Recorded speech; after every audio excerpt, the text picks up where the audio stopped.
Last April, I woke up early one morning to order the Keychron K2, a compact mechanical keyboard. Unfortunately, it arrived 2 months late, 4 months after I had ordered it, but I can testify that it was worth the wait.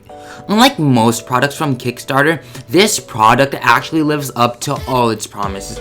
For such a new company, the build quality is stellar. It has a flush aluminum frame which makes it feel nice and sturdy. Because of the quality material, there is no deck flex, even when I try to bend it with both my hands. In comparison, the Razer keyboard I have here slightly flexes under force, which demonstrates how well the K2 was manufactured. Another great thing is its compact size. It makes it the perfect keyboard to take on the go. For example, if you have broken your laptop's keyboard like me, or if you don't like the switches, if you have something like a MacBook Pro, you can just place it over the original keyboard and it fits perfectly. It's also the perfect size to use with a mobile device like an iPad or phone.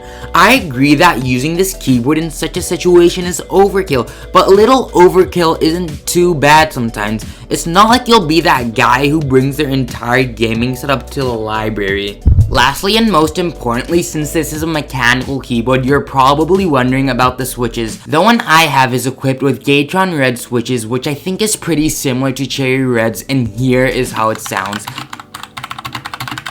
I personally think they sound amazing. It's not too loud and doesn't require much actuation force. The great thing is, if you don't like reds, Keychron also makes them with Keychron greens and blues.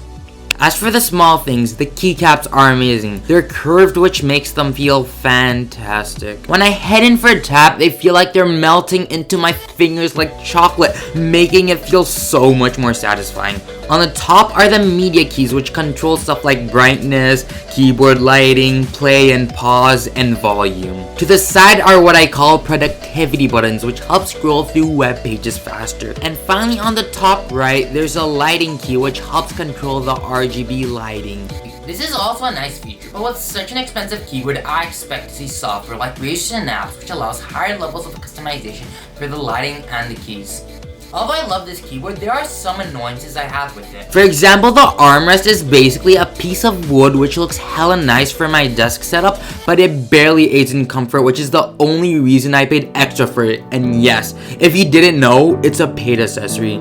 It doesn't really have much other than rubber to keep it firmly on the ground, which results in it not being the most stable rest, shifting from time to time. Another slight problem is the wire for the wired connection. First of all, it connects to the side, which looks terrible. It seems like there's something like a dongle or USB drive protruding from the side. On the bright side though, the connection is via USB-C. Finally, my biggest gripe is with the Bluetooth. It just isn't up to par with other Bluetooth devices. Even worse, while writing this review, the Bluetooth connection stopped working 2 times and I was forced to reset it, which is a hassle. To conclude, this is an amazing keyboard. Although I have some annoyances with it, I love it and I'd still recommend it to all of you guys. And if you've been watching this long, please hit the like button and subscribe for more awesome content.